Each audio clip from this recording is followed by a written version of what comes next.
குளு குளுன்னு காத்து வீசுது. உங்கள் சத்யாவில் குளு குளு ஏசி ஆஃபர். மாலத்தீவில் ஆழ்துளை குகை ஆய்வு முயற்சியில் ஈடுபட்டிருந்த போது நடந்த ஸ்கூபா டைவிங் விபத்தில் 5 இத்தாலிய மூழ்காளர்கள் உயிரிழந்த சம்பவம் அதிர்ச்சியை ஏற்படுத்தியுள்ளது. வாவோ அட்டோல் பகுதியில் சுமார் 50 மீட்டர் ஆழத்தில் உள்ள நீருக்கடியில் இருக்கும் குகைகளை ஆராய இத்தாலிய மூழ்காளர்கள் குழு முயன்றபோது இந்த சம்பவம் நிகழ்ந்ததாக கூறப்படுகிறது. ஆழ்கடலில் உள்ள ஒரு குகைக்குள் முதலில் ஒரு மூழ்காளர் இறந்த நிலையில் கண்டெடுக்கப்பட்டதாகவும் பின்னர் அவரது உடல் மேற்பரப்பிலிருந்து கிட்டத்தட்ட 60 மீட்டர் கீழே இருந்து மீட்கப்பட்டதாகவும் அதிகாரிகள் தெரிவித்தனர். மீதமிருந்த 4 மூழ்காளர்களும் அதே குகை அமைப்பிற்குள் சிக்கியிருந்ததாக கூறப்பட்ட நிலையில் படகுகள், விமானங்கள் மற்றும் சிறப்பு மூழ்காளர் குழுக்களை உள்ளடக்கிய ஒரு பெரிய அளவிலான தேடுதல் மற்றும் மீட்பு நடவடிக்கை மேற்கொள்ளப்பட்டது.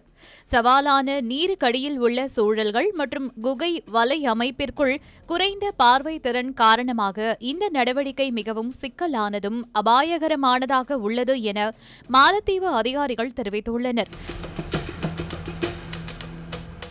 தொடர்ந்து நடைபெற்று வரும் தேடுதல் பணிகளுக்கு உதவுவதற்காக ஒரு இத்தாலிய நிபுணர் உள்ளூர் கடலோர காவல் குழுக்கள் மற்றும் காவல்துறை மூழ்காளர்களுடன் இணைந்துள்ளனர்.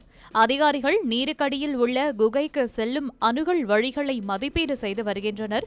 இருப்பினும் மோசமான வானிலை மற்றும் மஞ்சள் எச்சரிக்கை ஆகியவை மீட்பு பணிகளை சிக்கலாக்கியுள்ளன.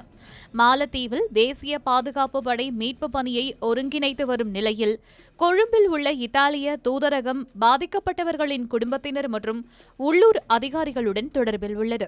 ஆரம்ப கட்ட தகவலின்படி அலிமத்தா அருகே காலையில் கடல் மூழ்கல் பயிற்சியில் ஈடுபட்டிருந்த அந்த குழுவினர் வியாழக்கிழமை நண்பகல் வரை நீரின் மேற்பரப்பிற்கு வராததால் காணாமல் போயுள்ளதாக கருதி மீட்பு பணியை தொடர்ந்த நிலையில் 5 இத்தாலிய மூழ்காளர்கள் உயிரிழந்ததாக அதிகாரிகள் வெள்ளிக்கிழமை அறிவித்தனர்.